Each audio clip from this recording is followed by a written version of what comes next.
Ahora bien, cuando hablamos de la seguridad de la información, tenemos que tomar en cuenta tres elementos fundamentales.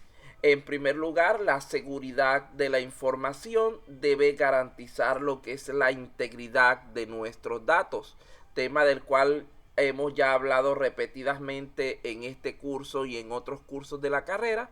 Ustedes saben que cuando nos referimos a la integridad de los datos es que si yo guardo una información hoy y la voy a buscar mañana, pasado mañana, dentro de un mes o dentro de un año, esa información se mantenga intacta e inalterada, que no se dañe con el paso del tiempo o con el uso, con las lecturas. Ella puede modificarse solamente cuando intencionalmente producimos nosotros cambios y actualizaciones, pero de otra manera debemos garantizar que esa información no pueda ser manipulada, alterada o dañada. Esto incluye lo que son los diferentes respaldos que se pueden construir para poder tener esa información a salvo. Luego de allí tenemos una segunda característica a tomar en cuenta, que es la confidencialidad. ¿Qué es lo que significa confidencialidad? Este es un concepto de la parte que a nivel de redes significa que solo deben tener acceso a la información las personas autorizadas para ello. Eso quiere decir que si nosotros tenemos un conjunto de usuarios y un conjunto de datos en nuestro sistema, no todos los usuarios deben tener acceso a toda la información y menos aún aquellos elementos de tipo externo. Por último, en este área de los elementos de la seguridad de la información, tenemos lo que es la disponibilidad, ya que hemos garantizado que nuestros datos permanezcan en el tiempo a través de la integridad y hemos garantizado que nuestra información solo pueda ser accedida por las personas que estén autorizadas para ello a través de la confidencialidad. Debemos también garantizar que el usuario autorizado pueda acceder a sus datos en el momento que así lo necesite. De esto se encarga es la disponibilidad. Nada hacemos con que nadie pueda acceder a la información porque perdería realmente su valor. La disponibilidad implica que si, por ejemplo, en el caso del señor Ramírez, él tiene acceso a cierta información, por ejemplo, a sus notas de la universidad, que él pueda acceder a ellas en el momento que así lo requiera. La confidencialidad implicaría que en ese caso el señor, la señorita Abac Inostroza no pueda acceder a la información del señor Ramírez porque ella no está autorizada.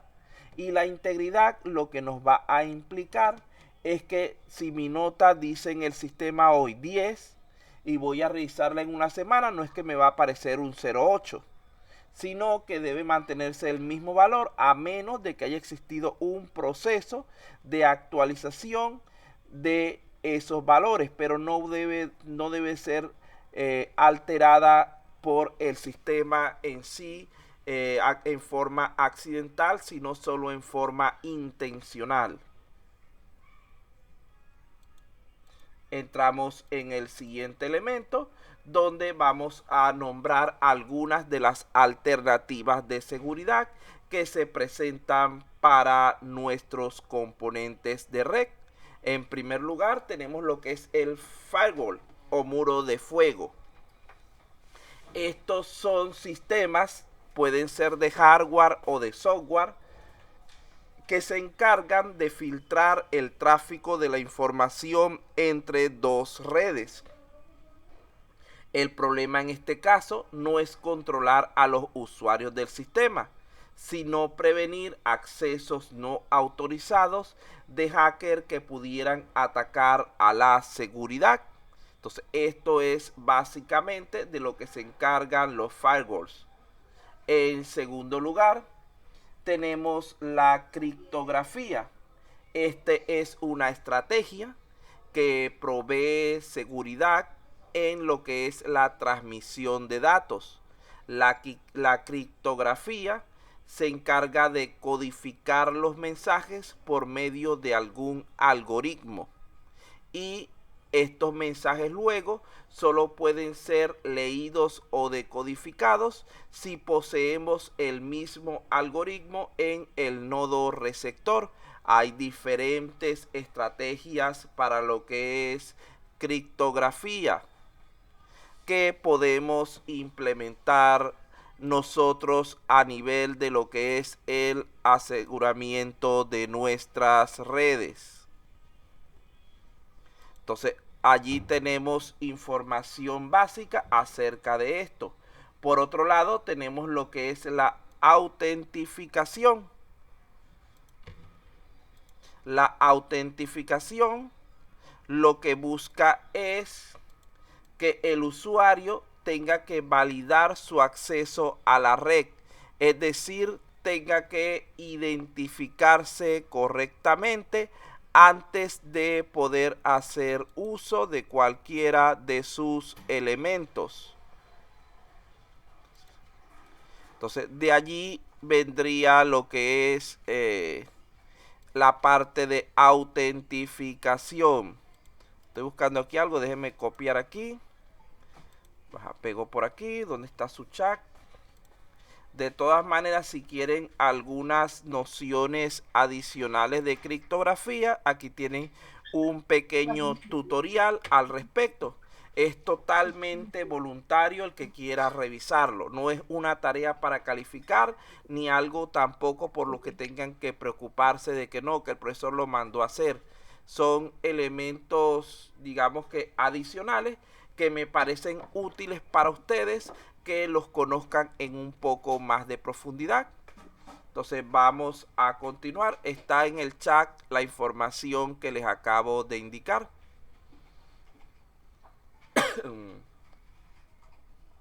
Entonces la autentificación permite a los usuarios, antes de comunicarse con las redes, enviar su identificación a otros, previniendo así además lo que es la comunicación indiscreta. Eso de usuarios anónimos, etcétera, es a lo que llamamos comunicación indiscreta. Como no hay una identificación clara de la persona que se está comunicando con nosotros, estas pueden llegar y hacer cualquier tipo de situación que resulte inconveniente, deshonesta o de cualquier otra clase, porque igualmente no van a ser sancionados de ninguna manera porque no hay la posibilidad de identificarlos con claridad.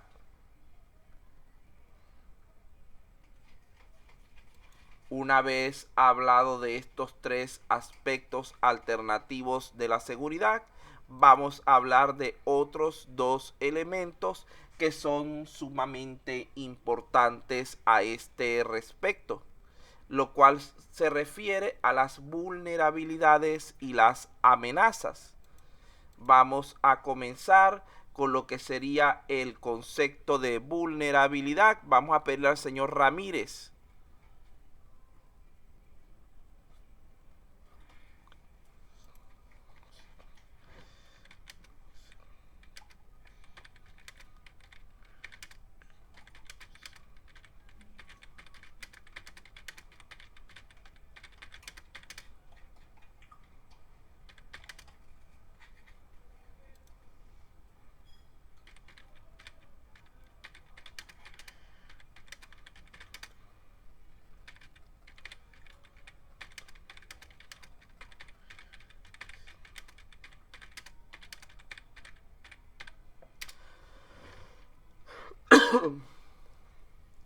Bueno, continuamos entonces en cuanto a la parte de vulnerabilidades y amenazas. Vamos en primer lugar a definir lo que es una vulnerabilidad.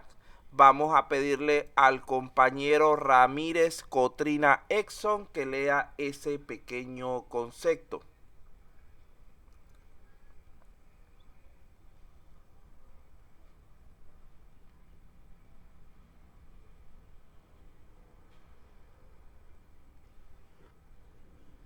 Ramírez. Ramírez como que dejó el micrófono abierto y se quedó dormido. Vamos a pedirle entonces a la señorita Abac y Nostroza Diana que lea ese pequeñito concepto. Está bastante corto.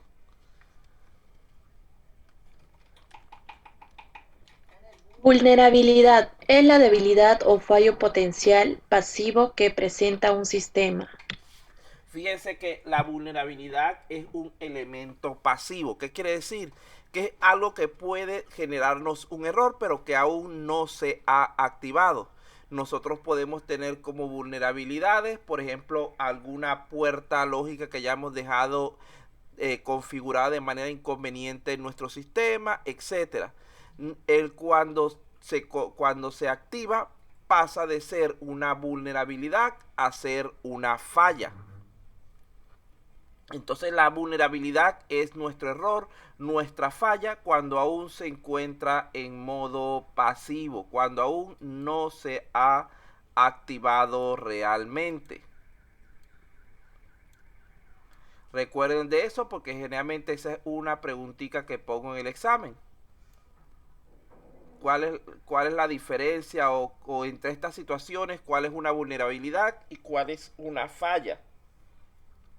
Entonces casi siempre es un concepto que es confundido.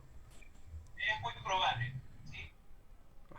Bueno, continuamos entonces. Esto, es decir, la vulnerabilidad permite que el atacante comprometa la integridad, confidencialidad e incluso la disponibilidad de la información y los datos de nuestro sistema. Los orígenes de las vulnerabilidades pueden ser muy diferentes.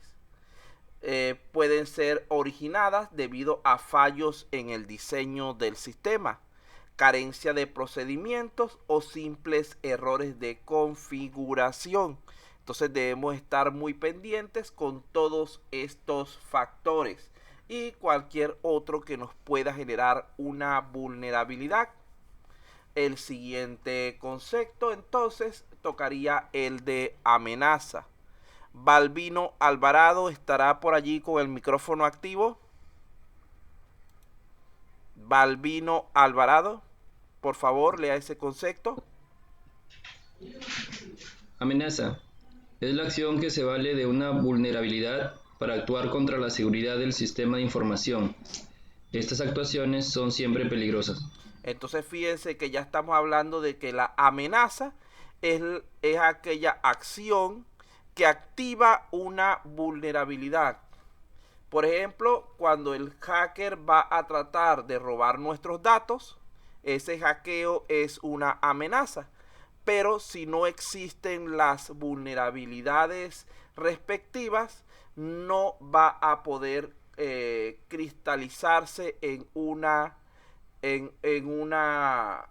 falla realmente, porque la manera de poder él acceder al sistema cuando está en ese punto de amenaza es a través de alguna vulnerabilidad.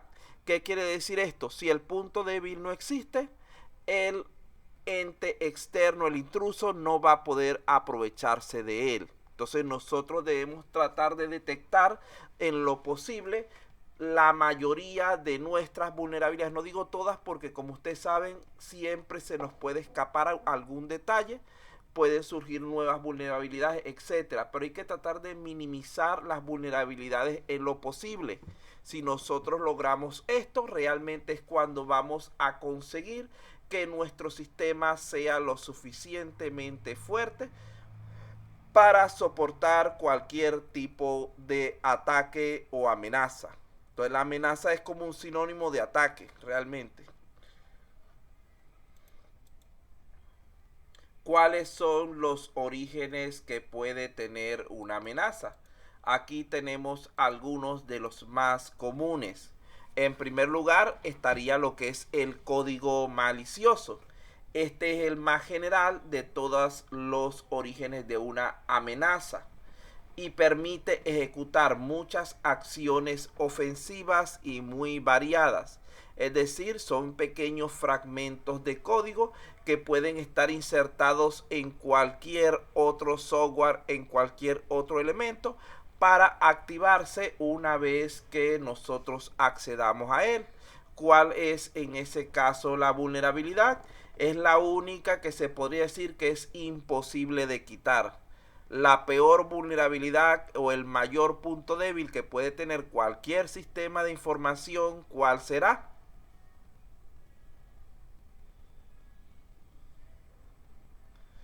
¿Cuál será la mayor vulnerabilidad que puede tener cualquier sistema de información y que siempre está presente? ¿El usuario, profe? El usuario, exacto. Acuérdense de eso, que esa es otra cosita también que siempre sale en el examen. El usuario es el elemento más débil, el eslabón débil de la cadena en cualquier tipo de sistema. Fíjense que, por ejemplo, yo siempre cuando estaba en Venezuela le echaba broma a mi esposa de que si hiciéramos una lista de 100 fallas, siempre tendríamos que añadir la falla 101, que es la más frecuente de todas, que sería error de usuario. Entonces ese es el mayor problema que puede tener cualquier sistema. Si el usuario no accede a páginas indebidas, muy probablemente no va a caer en ese código malicioso. A veces el usuario, inclusive para poder ver ciertos contenidos, desactiva temporalmente los firewalls, los antivirus, etcétera, y termina agarrando un virus horrible y destruyendo la información del sistema. La segunda es la parte de ingeniería social. En este caso, se utilizan técnicas persuasivas para aprovechar la buena voluntad de la gente. Es decir, atacan al componente humano nuevamente. Vean cómo sigue apareciendo la persona como ese punto vulnerable en el sistema. No, que ayuda, no, que colabora, que desde ese tipo de cosas hasta otras que dicen, por ejemplo, ingresa y hazte rico con unos pocos clics. Todo ese tipo de cosas son maliciosas, son problemáticas y generalmente lo que nos llevan es a alteraciones negativas de nuestro sistema. En tercer lugar, tenemos los servicios en la nube. Internet es tremendamente vulnerable.